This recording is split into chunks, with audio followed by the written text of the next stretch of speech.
I'm Madalyn Williams. I'm majoring in international relations, and I studied abroad in Santiago de Chile at Universidad Adolfo Ibañez.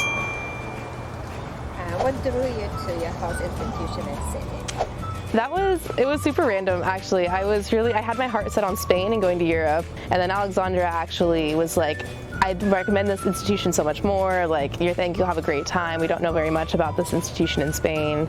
Like, I think it would just be better for you to go to Chile. And I was like, you know what, whatever, I'll go. Like, I was super like loosey-goosey about it. I was like, I'll go wherever you send me.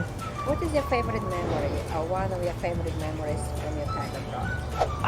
I have way too many favorite memories to choose, but I definitely loved all of my traveling experiences.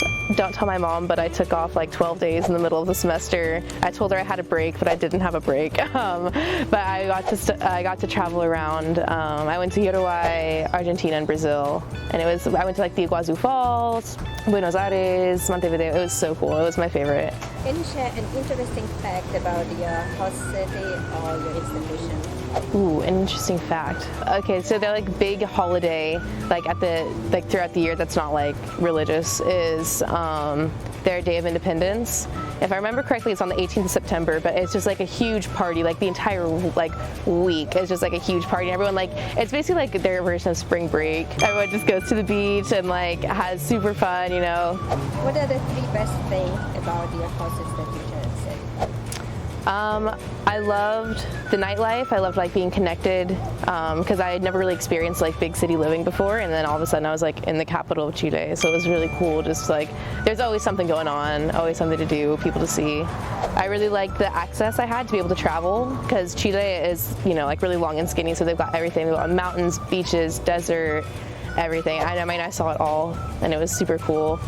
And like the institution specifically, they were really good about once you got there, like having a network of other exchange students and like buddies that actually attended the university to kind of like help you out and guide you and, you know, get you socialized and all that. Please describe the differences, similarities between academic system at Force Institution and the Texas State University. Yeah, so that was really interesting because I was taking all classes for exchange students specifically.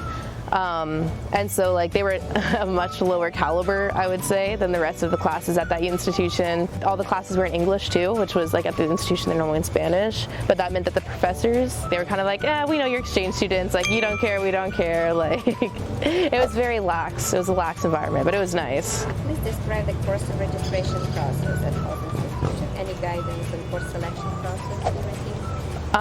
Yeah, they were pretty helpful. They just sent us like a list of all this. They were called specially designed courses, the ones for exchange students. I just like chose from a list which ones I wanted, registered for them online when it opened up. And did they allow you to take regular classes? Mm-hmm. Yeah, they definitely encourage you to take regular classes, but I knew my Spanish wasn't at a good enough level to take classes in Spanish. So the regular classes will be only in Spanish. Mm-hmm. Any advice regarding housing options at Boston University? Yeah, definitely look into your housing options more than I did. The university is really not, that's the one thing that they're really not helpful with at all. I know a lot of people who ended up really liking their housing options. They went and they like stayed for like a week in a hostel while they like checked out different apartments and then they signed. But I like looked online and then I signed before I came, which like I was telling you earlier, it is nice in a way because like I knew where I was going right away. You know, my parents weren't worried about me like not having a place to live and just living out of a suitcase in a hostel. But on the other hand, I was like overpaying so much for such a bad apartment. It was not a nice apartment at all. And I was paying so much more than all my friends who had all these like super cool amenities and a better network. Like they were like closer to their people in their apartment and stuff like that. So what is the average price for housing? Probably like $450 to $500, I would say, dollars. And then I was paying like $650. Per semester? Per month, yeah. Would you return there? Oh, absolutely. Yeah, I would love to. Like I was telling you, I wish I would have stayed the year. Would you return to study or just for traveling? Ooh, I might just return to travel. Like if I was to study abroad again, I'd probably choose somewhere else just to like experience. But there was a lot of stuff traveling wise that I didn't get to do while I was down there. Like I didn't, like all of my friends went to the Patagonia, which I didn't do because I just didn't have time. I would love to go to the Easter Island. I would love to like go more around South America in general. So yeah, but I'm not sure if I'd study there again just because I'd want to experience other things. So would you recommend to spend only one semester there or the full academic year? I guess it just depends on the person. I wish I would have stayed the year, but I definitely had friends who were like, yeah, I had a great time, but I'm kind of ready to go home. So it just depends on like how homesick you get, or you know, if you like want to change it up after a certain amount of time. But yeah, I wish I would have stayed the year, but some people, I'm sure a semester would fit perfectly.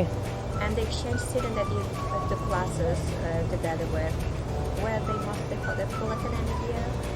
Or only for the semester? Oh, the other exchange students? Yes. Yeah, they were. I only had one friend who ended up staying a year. I think there were a few other people that stayed for a year, but out of my group of friends, we were all just there for the semester.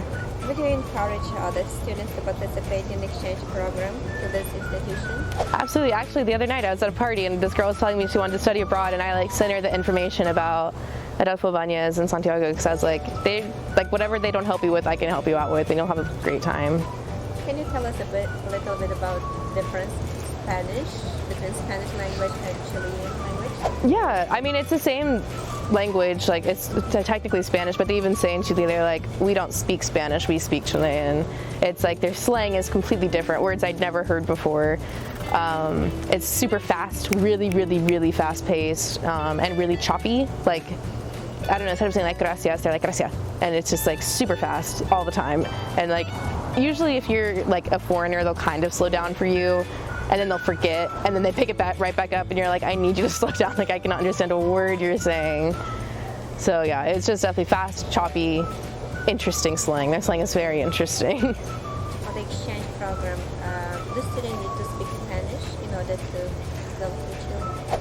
I would say having a basic is really helpful, because like if you're like in a restaurant or, you know, buying whatever, you know, you need, you definitely need to speak Spanish to be able to communicate with the people.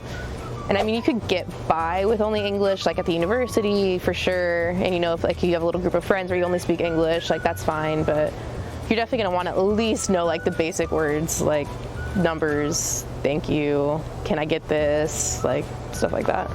If you could choose a song that best captures your experience abroad, which would it be? I made like a little montage video of like little videos I had took while I was abroad, and I used this song called La Vida by José Anlag, which is, it's just like a cute little song. It's a Spanish song, but it's like, you know, like a cute little ukulele song about just like enjoying life and like taking time to, you know, kind of sit back and smell the roses. So that's probably it.